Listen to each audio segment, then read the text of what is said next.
Dans la présentation générale, nous avions abordé dans le point numéro 6 pourquoi ce crowdfunding, la partie écologique, les raisons écologiques du format de ce Magibook.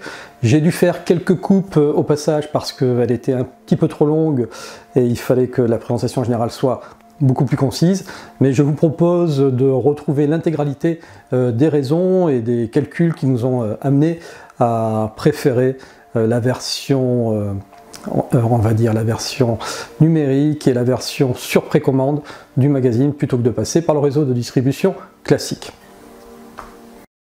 Pourquoi un crowdfunding? Il y a deux raisons à cela. La première est financière, la seconde est écologique. Quand vous éditez une revue ou un magazine, le circuit normal est de passer à travers le réseau de kiosquiers, de marchands de journaux, et donc de confier votre revue à un distributeur. Ce distributeur va vous obliger à imprimer un certain nombre d'exemplaires de votre magazine afin de faire du présentiel au niveau de chaque point de vente.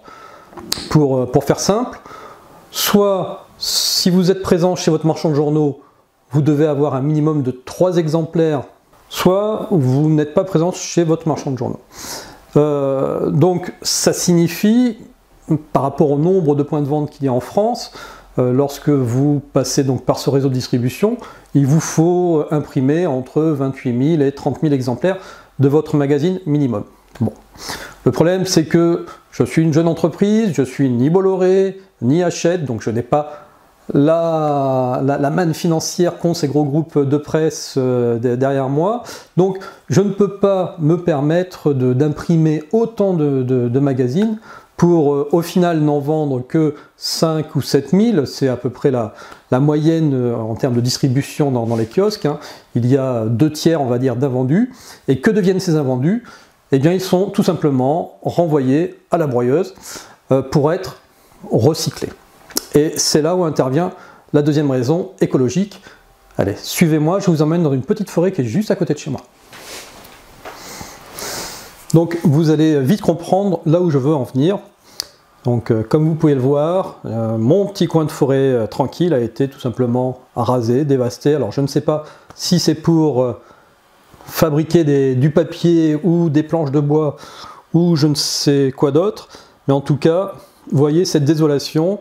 Ici, il y avait des centaines et des centaines d'arbres avec toute la faune qui va avec. Alors, ce qu'il faut bien comprendre, c'est que pour produire une tonne de papier blanchi de haute qualité, par des processus de chimique classiques, hein, il faut environ 25 arbres de 12 mètres de haut et d'un diamètre de 15 à 20 cm.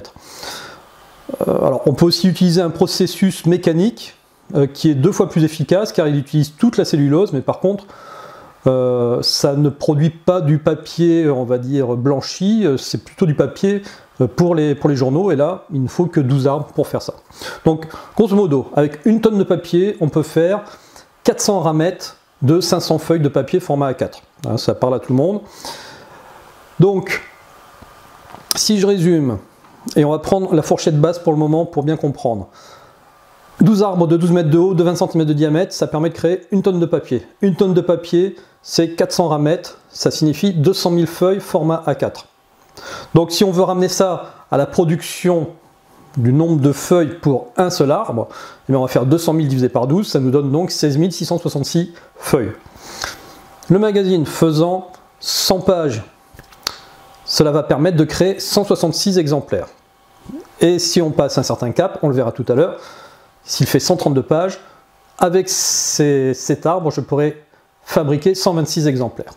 Donc ça, c'est un postulat qu'on applique à tout le monde. Le problème, c'est donc ces 2 tiers d'invendus qui repartent à la broyeuse.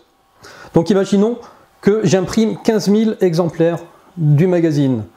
J'en vends 5 000, je me le souhaite, hein. Donc il y en a 10 000 qui repartent à la broyeuse. 10 000 divisé par 126, ça me donne 79 arbres.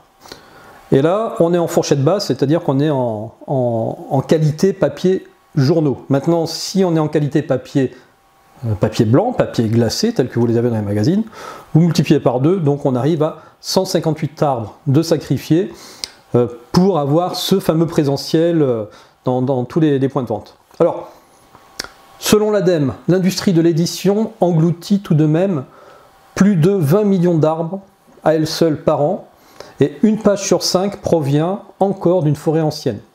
Mais bon, qu'on se rassure, tout de même, le papier est une matière, est même la matière qui se recycle le mieux en France. Ceci dit, une feuille de papier, même si elle peut être recyclée, ne peut être recyclée que 5 fois. Et d'après l'association Terre Vivante, ce n'est pas pour autant que l'usage de papier recyclé n'est pas sans impact sur l'environnement. C'est simple, hein, une page correspond par exemple à 1,47 litres d'eau de consommation.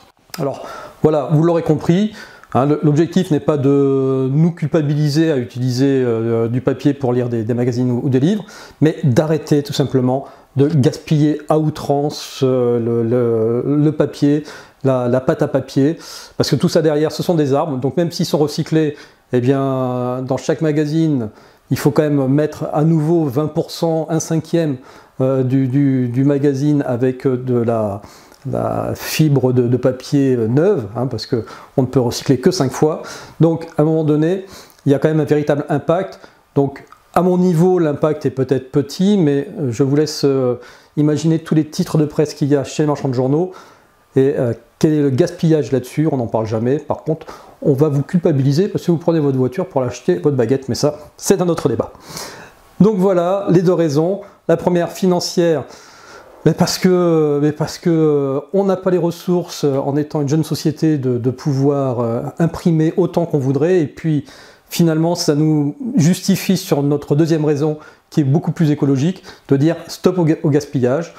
On fait un magazine au format numérique, et le format papier, eh bien, il ne sera que sur précommande, et c'est ce à quoi va servir ce crowdfunding, c'est-à-dire qu'il va servir de souscription au magazine, et donc vous ne pourrez avoir le format papier uniquement sur la période d'ouverture de campagne de Ulule, c'est-à-dire entre le 14 avril et le 5 mai 2019, et il n'y aura pas de stock de réalisé.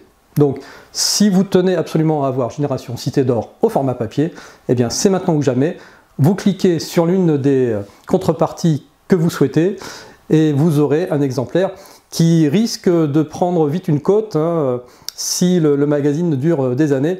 Les premiers seront assez rares, je vous le garantis.